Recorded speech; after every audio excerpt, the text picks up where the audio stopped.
ओम नमो भगवते वासुदेवाय। ओम नमो भगवते वासुदेवाय। ओम नमो भगवते वासुदेवाय। ओम अज्ञानतिमिरान्धस्य ज्ञानाञ्जनशलाकया चक्षुरुन्मिलितं येन तस्मै श्रीगुरवे नमः। नमो विष्णुपादाय कृष्णप्रेष्ठाय भूतले श्रीमते भक्तिवेदान्तस्वामिनिति नामिने नमस्ते सारस्वती देवी गौरवाणी प्रचारिणे निर्विशेषशून्यवादि पाश्चात्यदेशतारिणे जय श्रीकृष्ण चैतन्य प्रभु नित्यानन्द श्री अद्वैत गदाधर शिवासादि गौरभक्तवृन्द। हरे Krishna Krishna Krishna Hare Hare Hare Ram Ram Ram Hare Hare.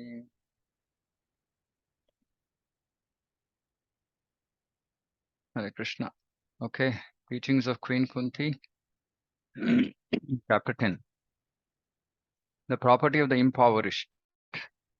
Namo kinchana vittaya nivritta gunavrittaye atma ramaya shantaya kaivalyapataye namaha. My obeisances are unto you who are the property of the materially impoverished. Poor. Impoverished means poor. You have nothing to do with the actions and reactions of the material modes of nature. You are self-satisfied, and therefore you are the most gentle and are master of the monis. You are the property of the materially impoverished. You have nothing to do with actions and reactions of material nature.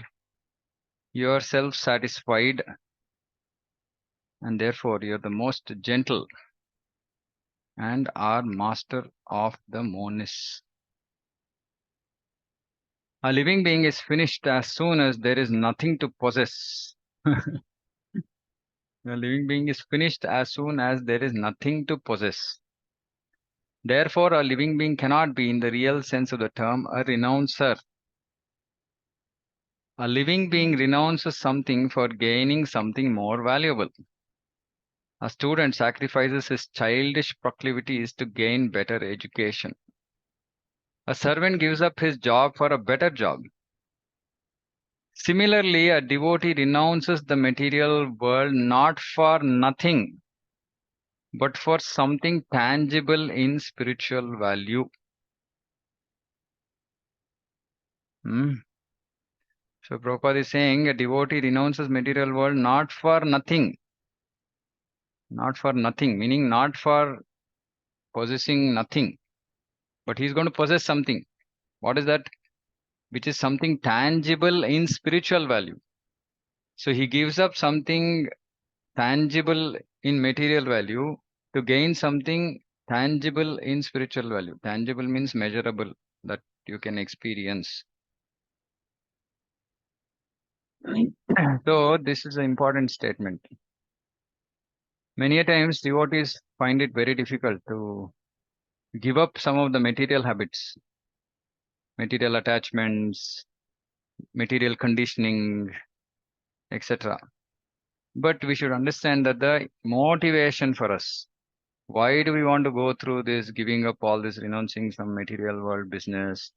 Because if we have to get something tangible in spiritual value, we have to give up this insignificant material value.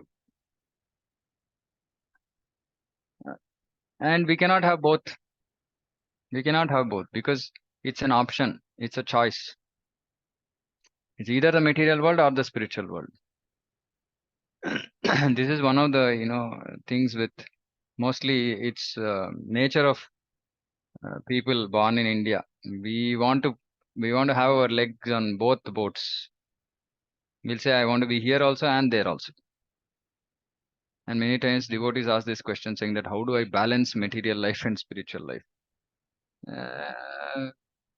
What is the answer for this? How do I balance material life and spiritual life? What is the answer for this question?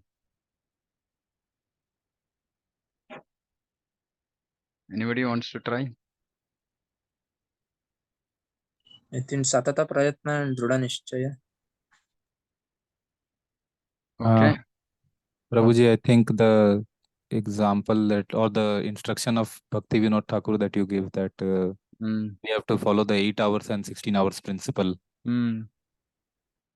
Okay. Anybody else? First of all, it's a wrong question. There's nothing like material life and spiritual life. There is only spiritual life. What we have created is something artificial, saying material life. What is material life? Maintaining this material body is material life. Okay, but the real life is spiritual life, and as part of that spiritual life, the material body has to be maintained. So we have been given certain responsibilities so that we can, live life in a certain way and maintain this body. So actually, there is no question of balancing. The only question of balancing is, like Akshay Prabhu said about Bhakti Vinod Thakur has said, saying that how much time we should give for what. That is the only balancing thing we have to do. And that balancing, unfortunately, for most devotees is very difficult to digest because it is actually tilted towards spiritual life. That instruction by Srila Bhaktivinoda Thakur is tilted towards spiritual life. It's not tilted towards material life. Material life is like we have to understand this. Body is there, it has to be maintained. So we have to do whatever is required to keep body and soul together. Right, and of course we are in a society, etc. Whatever basic requirements are required, that much we have to do. But the focus really has to be spiritual life. Focus cannot be material life. Material life is concomitant factor, meaning it comes along because the body has to be maintained. So if that is our vision, if that clarity is there in our mind, saying that, oh, okay, this is spiritual life, this is not material life. So there's no question of balancing in as much as, like this amount of time that I have to spend for Krishna consciousness should be 8 hours in a day. Right? And now, why am I saying this? Now, obviously, devotees will ask question, oh, why should I do this? What am I going to gain? I'm going to gain something tangible in spiritual value if I do that. What if I don't do that? I will not get something tangible. I mean, I might get some little, droplets or jalak of what that spiritual value is, but that's it. And Krishna says in Bhagavad Gita, unless we experience that higher taste, our motivation to actually even renounce or not get too attached to this material world will also not happen. Because we have to experience something tangible in spiritual value, right? Only then we will have the desire or motivation to give up insignificant attraction of this material world. So Prabhupada is clearly saying here, saying that devotee is not crazy. He's not just giving up the material world for nothing. He's giving it because he's going to achieve something in tangible in spiritual value. Srila Rupa Goswami, Sanatana Goswami, and Sri Raghunath Das Goswami and others gave up their worldly pomp and prosperity for the sake of the service of the Lord. I mean, yeah, they were big men, like Prabhupada's big. They were big men in the worldly sense. They were big men. Who are they? Goswamis were ministers in the government service of Bengal, and Srila Raghunath Das Goswami was the son of a big zamindar of his time. But they left everything to gain something superior to what they previously possessed. See, this is the key. This is the key. That's why Prabhupada's statements, hit the target. No logic can break this. So they left everything to gain something superior. How superior it was? It was superior to what they previously possessed, meaning that ministership, that money, that position, that wealth, whatever it was. What they were out, or what they left everything to gain something which was superior to what they previously possessed. The devotees are generally without material prosperity, but they have a very secret treasure house in the lotus feet of the Lord. There's a nice story about Srila Sanatana Goswami. He had a touchstone with him, and this stone was left in a pile of refuse, meaning dustbin. A needy man took it, but later on wondered why the valuable stone was kept in such a neglected place. He therefore asked Sanatana Goswami for the most valuable thing.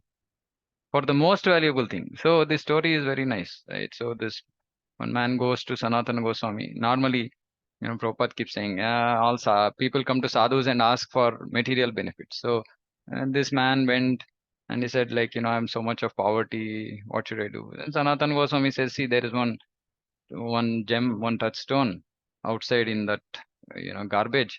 You can take it and you'll get whatever you want. Then the man takes it and then whatever he wants he's getting. And he's like, oh, What is this? I mean, it is such a valuable thing and he has put it in a neglected place. Now, definitely he should have something more valuable than this that he should be keeping in with him safely. So he goes back to Sanatana Goswami and says, is there something more valuable than this? And Srila Sanatana Goswami says, yes, absolutely. But before I can give you that, do one thing. Go to the nearby river, throw this touchstone into the water, take bath and come back. Then I'll give you something most valuable. And then he gives the holy name of the Lord. So which means that the holy name of the Lord is most precious than the most materially precious thing that we might possess. Akinchana means one who has nothing to give materially. One who has nothing to give materially. A factual devotee or Mahatma does not give anything material to anyone because he has already left all material assets. He can, however, deliver the supreme asset, namely the personality of Godhead, because he is the only property of a factual devotee. See, we should understand one more thing here. Okay, what if somebody possesses a lot of wealth and assets and all that? He doesn't feel the ownership. He doesn't feel that I am the owner. He's already using it for Krishna's service. So actually, he doesn't have any property. For him, again, Supreme Lord is the only property he possesses. So, because Rupa Goswami taught us Yukta Vairagya, it's not like we are going to renounce everything and come to the street. Of course, that is there for, those people who want to take sannyas. But for most of the others, Grihasthashram, Vanaprasthashram. Vanaprasthashram means no material attachment. Whatever is there. Use everything for Krishna service. Yeah, that's all. And in that state of mind, there is no other property. We are not making calculations saying that, oh, okay, I have got this. I have so much money. How do I increase it? No, whatever is there. It is enough to take care of life of two people, right? Husband and wife. How much will be required to take care of our existence? And only in such a state, mental state, what is the only property of such a devotee? He is Supreme Lord. Because he's not bothered about his material assets and protecting it and growing it and this and that and all that.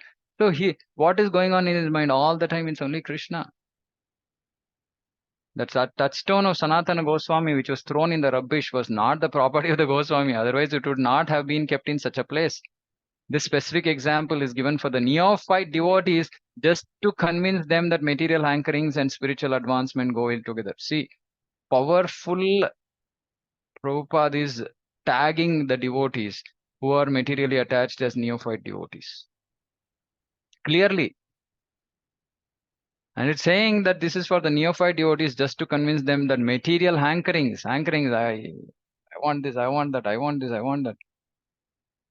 And spiritual advancement. See, spiritual advancement is different from just hanging around in spiritual life. So Prabhupada is saying, if you want to do if you want to make spiritual advancement, if you want to just hang on in spiritual life, then no problem. Do whatever you want. Hang on, meaning just somehow holding on to whatever bare minimum vows that we have given to our Guru, right? Struggling to finish our 16 rounds. That too, it won't happen in Brahma Muhurta, right? Then not properly following vows, eating non-prasadam, hanging on. We're just hanging around, right? Somehow, just we are there. But that won't help, right? If we want spiritual advancement, then we can't hang around, right? We have to give up these material hankerings. Unless one is able to see everything as spiritual in relationship with Supreme Lord, one must always distinguish between matter and spirit. This is for those who artificially elevate themselves, saying, oh, no distinction. Oh, no distinction between Prabhus and Mataji. We are all spiritual. And then it ends up in some nonsense, right? Unless we are able to see everything in relationship with Supreme Lord, seeing everything as spiritual, till that time we reach that stage, we have to distinguish between spirit and matter. And why is Prabhupada saying this? Be away from matter. Don't get too attached to matter. Because matter is something which is going to draw me away from Krishna. Till I see that matter in relationship with the Supreme Lord, I have to distinguish. I have to make the discrimination. I have to keep material things away. I have to keep materialistic people away from me. Right? Asat Sanga Tyag Ye Vaishnava Achar. Asat Sanga Tyag means what? What does giving up association of Asat means non-devotees. What does giving up association means? Not that we stop talking to them or we lock ourselves in a room. We don't take association, meaning we don't get influenced by them, by their thought process, by their way of life, by their values, etc., etc. A neophyte devotee will not be strong enough to influence the other person.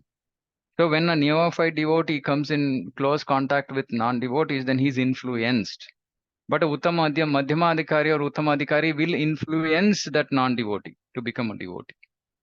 So we have to be careful in how strong a position we are in spiritually. And based on that, we should actually. So when we are new in Krishna consciousness or we are early years, actually we have to be more strict in keeping away from non-devotees, from material things, etc. Subsequently, we will get spiritual strength, and we'll be situated in knowledge, so that we don't get influenced by these things. A spiritual master like Srila Sanatana Goswami, although personally able to see everything as spiritual, set this example for us only because we have no such spiritual vision. So this is the point. Right, so we should not be hankering after these material things. And if Krishna has given us, then let us use it in Krishna's service. Right, like really great, all the great devotees in our Sampradaya, right? Rupa Goswami, Sanatana Goswami, Raghunath Das Goswami, such rich, such wealthy people. But they used everything in Krishna's service. Eventually, they gave up everything. Of course, we cannot imitate them at all. I mean, they're like super exalted souls, right? But they're setting the example, saying that you have to go in this direction. Advancement of material vision or material civilization is a great stumbling block for spiritual advancement. Such material advancement entangles the living beings in the bondage of a material body, followed by all sorts of material miseries. See, just think about this statement. What does this mean? Material entanglement. See, sometimes we read such statements, but we don't think about them. What does this mean? Material advancement entangles the living being in the bondage of a material body, followed by all sorts of material miseries. What does this mean? Can somebody try to explain? See, this is what is required, right? When we are reading Prabhupada's books, each and every line we should try to understand as it is, right? And this requires us to dissect that statement, understand it in parts, and then bring it together for an overall complete understanding. So somebody wants to try this? How do we understand this? What does this mean? So, Hare Krishna, Prabhuji. Yeah. Should I go ahead? Yeah, go ahead. So, Prabhuji, this may mean that the more we actually let ourselves get in touch with material sense gratification, the more it will increase, and it will go to a stage that at the time of death also we are just thinking about that and coming back to this world. No, let's not extrapolate. See, this is what I want all of us to learn, right? We should not extrapolate a statement. Extrapolate means draw it out of proportion, right? See, it's a simple thing. Prabhupada is saying. First of all, we should answer, like, what does material advancement means? What is material advancement? So what are the different parts of this statement? There's something called material advancement. There's something called entangling the living being in the bondage of a material body. And then there is what is the result of that? There's a lot of material misery, right? There are three parts to this statement. I'm just helping us to how do we understand or read and interpret, right? Or try to understand. We should not extrapolate. We'll extrapolate once we have understood the meaning of the sentence. So what does this mean? What does material advancement mean? How does material advancement entangle the living being in a material body? And how does it result in material miseries? This is what we have to understand, right? Hare Krishna, Prabhu. Yeah. I am thinking like material advancement means you are gaining more than what is required, like money or something like fame or something. No. See, material advancement, simple thing. More or less, there is no statement here saying more or less, right? Material advancement means what? Whatever today we have in this material world today, which was not there previously, which generally people call as advancement. For example, technology, right? For example, the devices that we have. Everything that is now moved away. So our society moved away from Vedic way of life, which was very simple, right? Now to advancement. Now what is advancement? We say we are going on high-speed cars. We are on, we travel, we have hi-fi gadgets, we have luxury, we have, a simple thing, like for example, washing machine is a material advancement, right? Because previously there was no washing machine. People used to wash clothes with their hands, right? As in physical. And today, let's take this washing machine as an example. It's a good example, right? Cars can also be taken, right? For men, cars; for Mataji's washing machine, right? So material advancement. This is material advancement. Now, how is this material advancement entangling the living being in the bondage of a material body? Now, what is happening with this advancement? People are getting enamored, right? And they want to possess it. They want to possess this material advancement. Be it, like people have one phone, two phones, then iPhone, iPhone already. That iPhone itself is showing ego, false ego, yeah. And they want to possess, and then okay, 14 came, 15. I don't even know what these are, but I'm just saying. I keep hearing 14 version, 15 something, blah blah blah. So we want to possess, right? Because material advancement is there. These products are there in the market. I want to possess them. So it's creating bondage for the living being because I want to possess them. Now I got entangled into this rut of possessing material things. And the whole conversation is about, oh, what do I possess? What do I not possess? Oh, see, that person has this. I don't have this. So it's entangling because now the consciousness is about how do I possess, how do I own this material, so-called material objects of material advancement. What does it result in? All sorts of material miseries. Somebody was saying yesterday, saying in Israel now because there is no supply of fuel, now everything, all transportation has become skyrocket. Everything has become expensive. Misery. People don't have money to, will end up without having money to eat. So what is happening is running behind this material advancement without actually understanding what is its real use for progress in spiritual life. We are getting entangled in these desires of possessing these things. And these desires just result in miseries. So such material advancement is called anartha, things not wanted, simple statement. So this is another tip to understand Prabhupada's books. When you don't understand one statement standalone, just read next 2-3 statements. You will get a more complete understanding. So what is this material advancement? Which are not wanted. If you ask anybody saying that, is there any material advancement, any so-called material, products of this material advancement that is not wanted? Most people say, no, all of this is wanted. So then according to us, nothing is anartha, nothing is not wanted. Everything is wanted. But Prabhupada is saying that this material advancement is called anartha. Actually, this is so. Don't think that it is not so. He's answering our doubts, saying we'll think, how is it possible? It's not, it's wanted only. No. He's saying actually this is so. This is not wanted. In the present context of material advancement, one uses lipstick at a cost of 50 cents. And there are so many unwanted things which are all products of material conception of life. By diverting attention to so many unwanted things, human energy is spoiled without achievement of spiritual realization, the prime necessity of human life. See? So the explanation of this statement follows. I wanted to just give you a sample. I've experienced this multiple times, right? Whenever there's a complex statement, Prabhupada explains it. So the whole point is not getting diverted, attracted, desires, because it is going to spoil human energy, which is required for achievement of spiritual realization, spiritual progress. The attempt to reach the moon is another example of spoiling energy, because even if the moon is reached, problems of life will not be solved. The devotees of the Lord are called akinchanas because they have practically no material assets. Such material assets are all products of the three modes of material nature. They foil spiritual energy, and thus the less we possess such products of material nature, the more we have a good chance for spiritual progress. We can't digest this. We can't digest this. How many people today in ISKCON talk about these things? How many people talk about these things? Possess less, simple living, high thinking.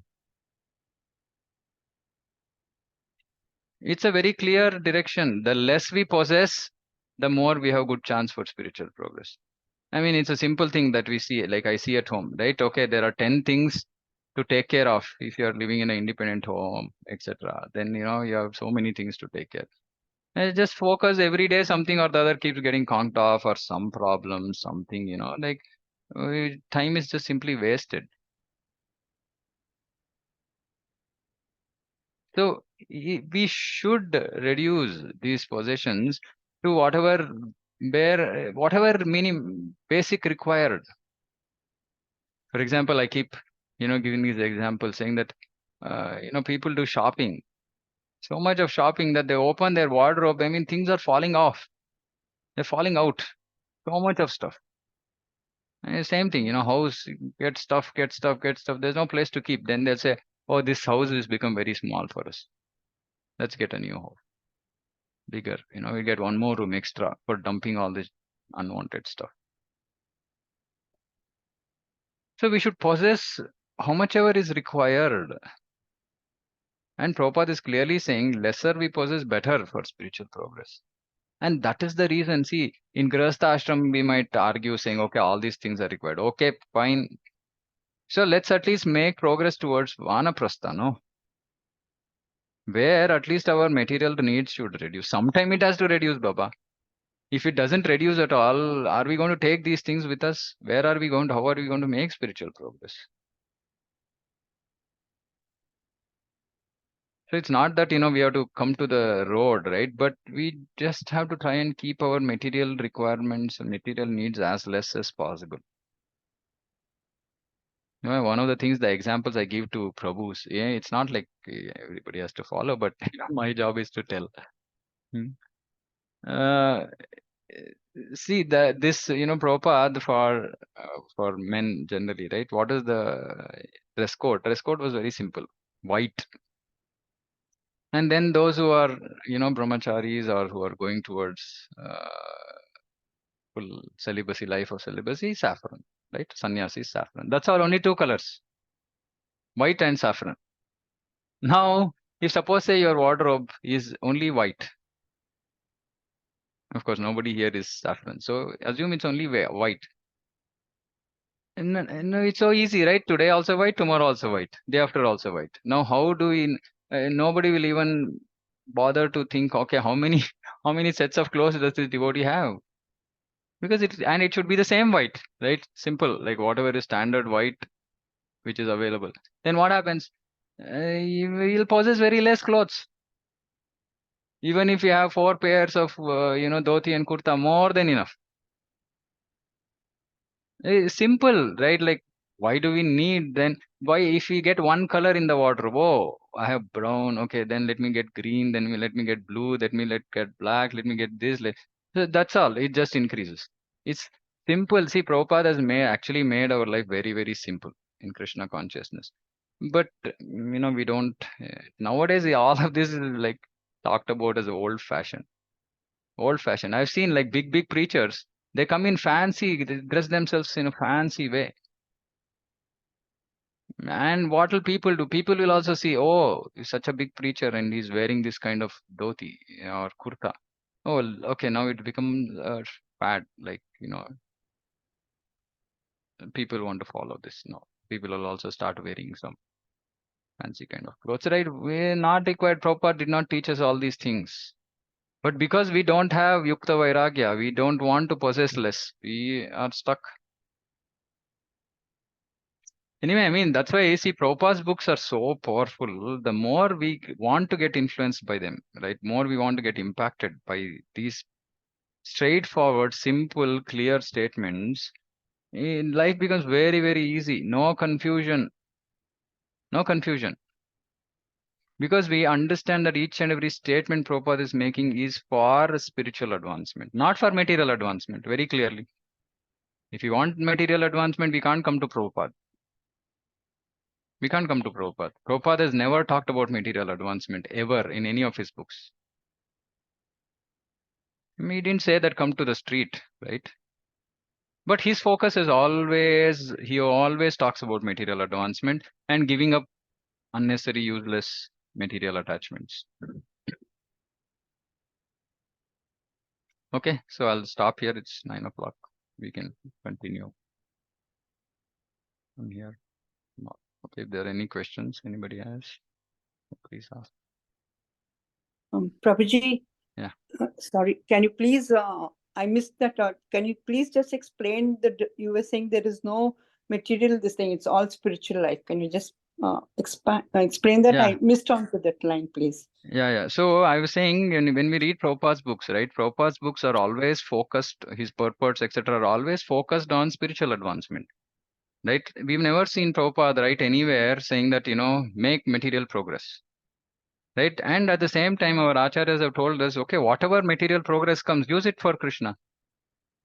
Right? So the focus is only this, whatever you possess, use for Krishna. Don't go run behind a life of material progress, because first of all, we have to understand whatever is come into our life in this life is because of our previous karma. It's not because of what we are doing today.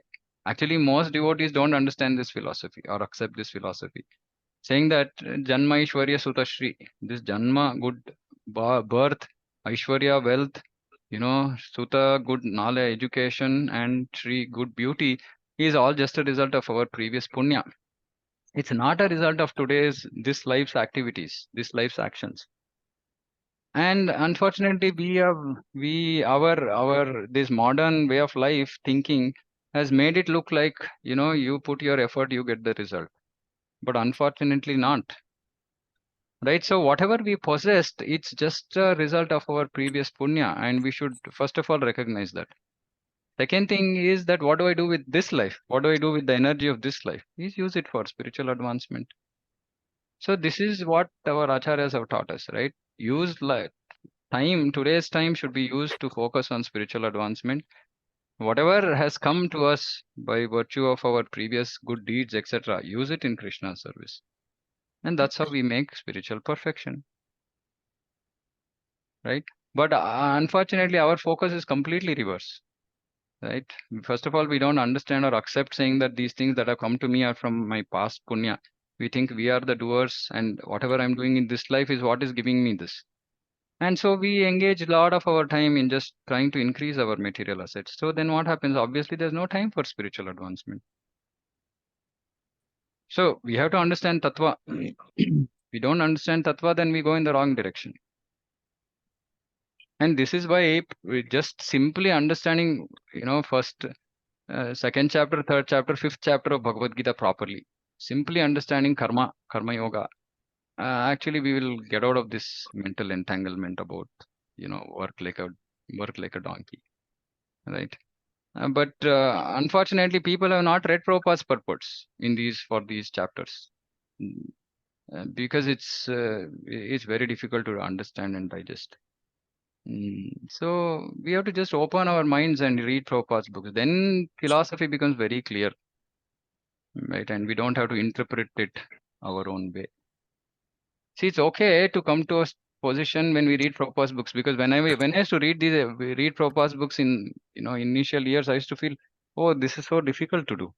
But I never dismissed it. I did not dismiss it. I did not reject it. I said, okay, it's there. Prabhupada is saying, but I am not able to follow it. And that, that thought process was always in the mind. Prabhupada is saying, why am I not wanting to follow? Why am I not trying to follow? And that was, the pain of, just not being able to follow what Prabhupada is saying. Used to just increase. And then, it pushed me to actually naturally want to try and follow many of these things that Prabhupada is saying. And then, Prabhupada is saying, give up that, automatically you will see spiritual advancement. And that is the experience, one can experience that. Right? So, that's what it was. Thank you, Prabhu. Yeah. Pranam, Prabhuji.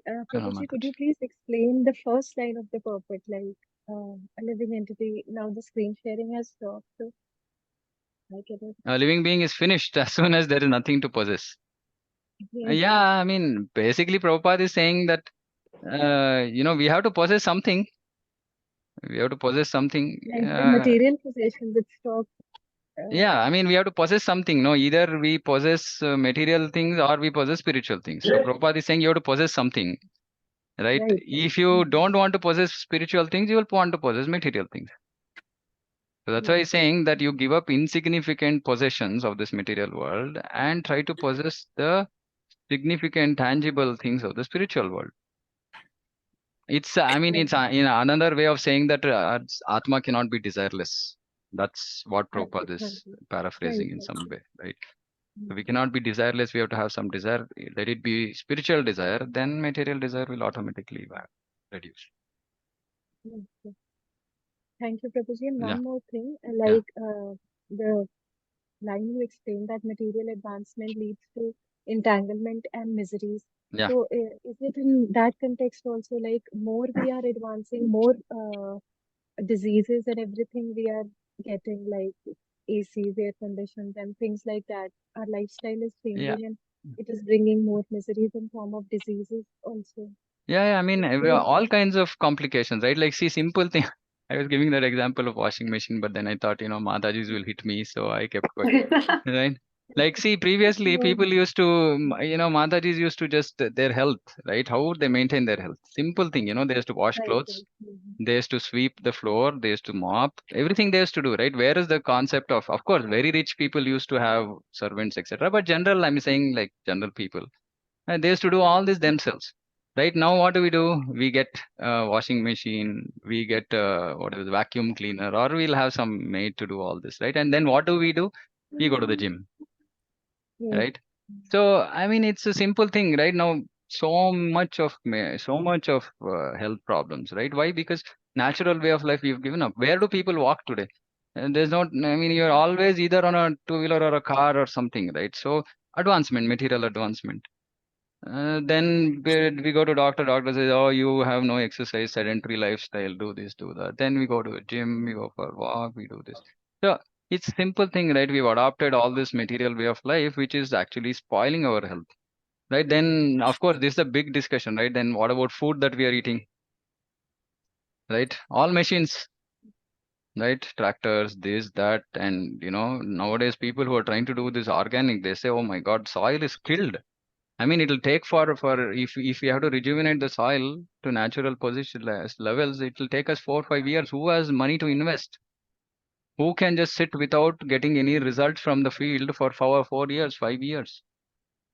So they push the land into such a position because of this, advancement, so-called advancement of fertilizers and no bulls, none of these natural way of growing grains, right? And what is happening because of that? We are eating pesticides, we're eating fertilizers. What's happening because of that? Health problems. So everything, I mean, it's a big entanglement that we have gotten into, right? And of course people feel very helpless getting out of this. Oh, how is it possible? And then we give it up. At least in whatever little way we should try to adopt. Somewhere we can start, right? But we should recognize this. Okay, the problem exists. Okay, whether I can get out of it, whether I have the desire or willingness, or whether I know of any path of getting out of it, that's a separate question altogether, right? But first of all, just recognizing that, yeah, this is there. Yes, true. What Prabhupada is saying is true. I agree that material advancement has resulted in so many material miseries. Whether we are even ready to accept it, right? Many of these statements requires deep thinking. It's not like, we can just top of our head start refuting Prabhupada's statement, because Prabhupada has made deep statements. I mean, we cannot just we cannot imagine. I mean, we should understand how brilliant Prabhupada is, right? How sharp his logic has been, right? So when Prabhupada is writing something, my request to everybody is don't try to dismiss it off.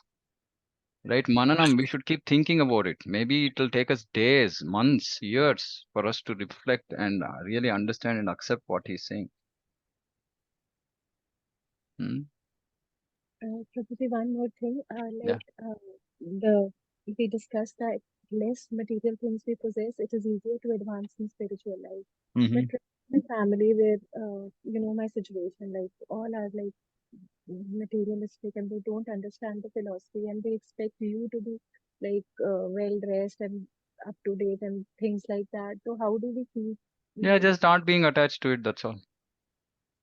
We'll see when Because I we are feel in there are this. so many things I have to do because of them. Like they expect That's fine. That's anything fine. we have to do. Yeah, Mhm. that's fine. I mean, see, this is the beauty of Yukta Vairagya, right? Like saying, see, sometimes we are forced our life, whatever, for whatever reason, Krishna knows best why he wants us to go through all this, right? So we don't get frustrated. We just accept it and we say, okay, somebody wants me to buy iPhone. Okay, fine. How does it matter to me? I mean, I don't care whether it's iPhone or some Android phone or some blah, right? I mean, it's fine. How does it? I mean, I am not going behind it. I am not going behind possessing these things. Somebody wants me to possess. Okay, fine. I am like least interested, but I'll take it. I mean, these things cannot prevent us from. They cannot.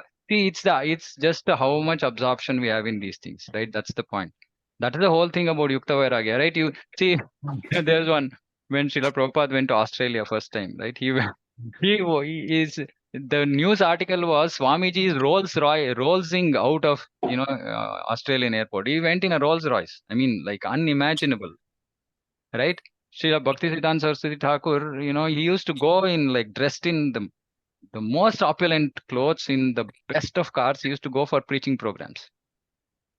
I mean, this is just to show what Yukta Vairagya is, saying that boss doesn't matter what material thing I possess, So if that is the position Krishna wants you to, then you can accept it and say, oh, yeah, I don't care. And you're showing by example how you can be in the midst of all this material advancement and not get affected by it. That's what possibly Krishna wants to show through you to the society. You can play that role. Yes, Prabhuji, but sometimes it's like I feel time is wasted like on such things. But yes, we will What have cannot to. be cured has to be endured. My wife was telling this the other day. Yes. This is Mhm. something my father used to say. Tell me always, what cannot be cured has to be endured.